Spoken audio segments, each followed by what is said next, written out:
क्या आपने कभी सोचा है कि भगवान का असली उद्देश्य क्या है?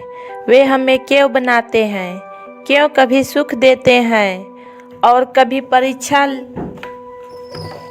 आज हम समझेंगे ईश्वर की योजना क्या है। जब हम इस संसार में जन्म लेते हैं तो हम बहुत कुछ समझते नहीं हैं। जीवन में खुशी भी होती है, दुख भी।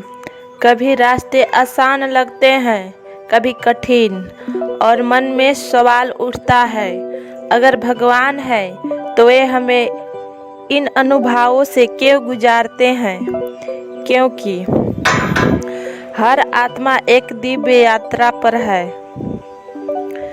भगवान का उद्देश्य सजा देना नहीं है, उनका उद्देश्य हमारी आत्मा को जगाना है। ईश्वर चाहते हैं कि हम समझें कि हम केवल शरीर नहीं बल्कि आत्मा है जो उनके प्रकाश का ही एक अंश है। पहला उपदेश यह है कि भगवान प्रेम है और वे चाहते हैं कि हम भी निर्भय, निष्काम और निर्मल प्रेम करना सीखें।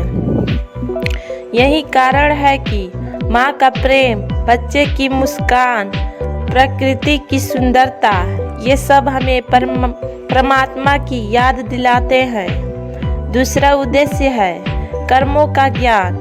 ईश्वर हमें स्वतंत्रता देते हैं कर्म करने की, चुनने की, निर्णय लेने की, क्योंकि जब जिम्मेदारी होती है तभी आत्मा सीखती है हर कर्म का फल है।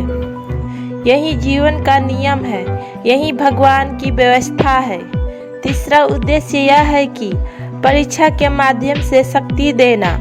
कठिनाई किसी को तोड़ने के लिए नहीं आती, बल्कि हमें मजबूत बनाने के लिए आती है। जैसे सोना आग में तपकर चमकता है, वैसे ही आत्मा भी परीक्षाओं से विकसित होती है। चौथी उद्देश्य यह है कि मोक्ष का मार्ग दिखाना। भगवान हमें बार बार याद दिलाते हैं, तुम यहाँ हमेशा रहने के लिए नहीं आए हो। यह संसार एक विद्यालय है।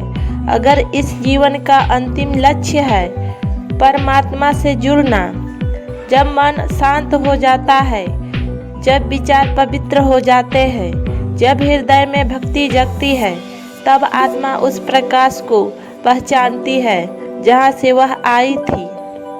तो याद रखें, ईश्वर का उद्देश्य हमें डराना नहीं बल्कि हमें जगाना है। भगवान चाहते हैं कि हम प्रेम करें, क्षमा करें, भक्ति करें और आत्मा को पहचानें। जब हम यह समझ जाते हैं तो जीवन संघर्ष नहीं लगता बल्कि एक सुंदर यात्रा बन जाता है।